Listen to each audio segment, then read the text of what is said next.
So Florian asks, what are some things that make designing games more complicated or problematic than designing other things, like books, shows, and so forth? What do you think, Jared? I can go to Steam and give them my money digitally, and then in 20 minutes be playing the game that somebody made and designed. That process in the board game world requires dozens and dozens of real-life people putting things together, putting them in boxes, putting them in ships, driving the ships, putting them in trucks, driving the trucks. That's the biggest thing for me right off the bat. There's way more trucks involved. Yeah. No, I think that's a very, very, very phenomenal point. So I would say like board games in general versus those other things. I mean, I guess just to jump on that first, like logistically, they're a big product, especially in the entertainment world, books, movies, games, like those are, or, video games. Those are big productions, but as far as actually getting it to the audience, it's a small thing. Normally it's little bits or a physical book that's fairly small. Like a board game, as far as entertainment goes, is a huge physical thing that you have to get across the globe. Like, I can't think of any entertainment products that are as physically big as a board game and that are susceptible to the weird things that can happen in the logistics world like a board game. So you have this big physical product that you have to move around, and then and all the liabilities associated there. Right, it could get hurt at any point during that process. Yeah. Being sold into a very niche, small market. So it's like all of that adds up to being this big risk space. Mm-hmm. But then I would say that board games in general, just by their very nature, have so many variables involved. Like on one hand, just actually designing a game and how all the pieces work together and have to speak to each other and all the different variables that can go off based on how people choose to do things when they're playing. When you watch a movie, like once you've, as the creator, made the movie, all the pieces are going to go off in the right order and it's going to work. Like you've done the work of defending it from itself. Like it can't go wrong. It's been made. Same with the book. The chapters aren't going to rearrange themselves because someone reads it in the wrong order or something. Like with the game, there's very much the constant threat of like someone did this weird thing that no one in playtesting tried and that ruined made it not work. And so all the weird little variables in the product itself have to be designed against. But then also there's and we talked about this, well, I guess by the time people see this, we talked about this on our Unsettled live stream, which will have been like a year ago. But we talked about the sort of the level of trust and the meeting halfway that has to happen between the audience and the creator. Were you going to hit on that? That's the biggest thing that I've been thinking about with this question is the human element. It is this interaction with the game.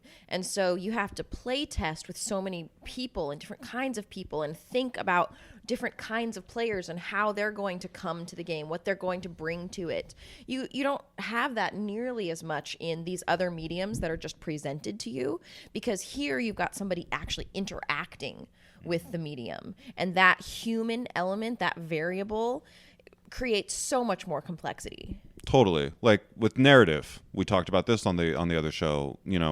If we've written a blurb of narrative that's supposed to be funny or supposed to be like emotional, that's only going to come across if the person reading it out loud buys in enough to deliver it in that light and to the responsibility is now on someone in that play group to deliver it a certain way as opposed to an actor on a screen.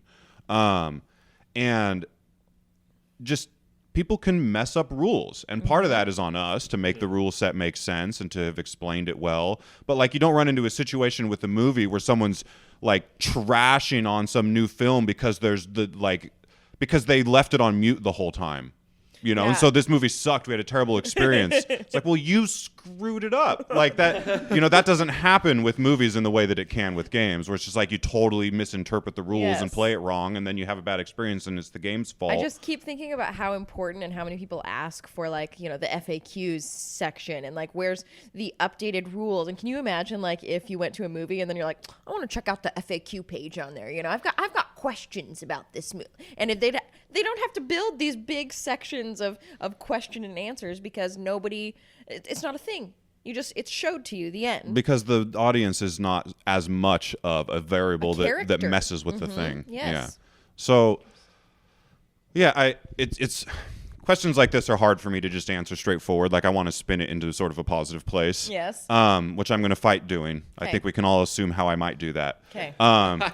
But there are a lot of complications with making a board game that don't exist in other spaces. Definitely. That's a really good question. Krista, how do you feel about it? Do you have any thoughts about how this medium of board games is a lot different, easier, more rewarding, more complicated than some other mediums? Well, I tend to think about it from an art perspective. As an illustrator, or as an artist, when you're creating pictures, you have it work within its own composition, and having it work within the larger whole of a board game adds interesting new variables and challenges. For example, if you're trying to create a picture that has a good composition, you'll do it one way when it's just working with itself. But then when it's working with all of these other design elements, It's part of a card. Mhm. Exactly. It's like it's serving this greater whole. And so sometimes that makes it more challenging, but it also is like very interesting challenges to work through. You have any thoughts, Jared, anymore? I mean, just jumping off of that, the constraints of card size and just the physical components of the game are a huge thing. I mean, any video game that you play, if the designer wants to create this magical item that has these, several tiered effects that work differently in different situations, you can just have that text box scroll and you can just read all of it. But every power or ability or action or anything that is designed has to for board games has to actually fit on the table in the space and like not be a table hog relative to every other aspect of the game. And so that's like a really constraining part. That's a great point. Yeah. The brevity and like consistency, explaining things regardless of their complexity. Yeah. Yeah, the spirit of the question was what makes it harder and frustrating, right? That was the Was it the spirit of the well, I mean, question? wasn't the question like what is complicated and problematic? More complicated or problematic? Okay. Yes. Okay. Okay, well then I'm shutting up. Because you really want to spin. I mean, into there are how a lot of rewarding things it is. about the complexity of a board game and the nature of it, where that complexity is a positive and wonderful thing, and you get to take advantage of the fact that someone that is reading this thing out loud, and that you're figuring out things in this space together, and that complexity is part of the magic of a game. It's not just problematic. But I'll leave it alone. Okay. Okay. Thank you for leaving it alone. Let's move on. Okay.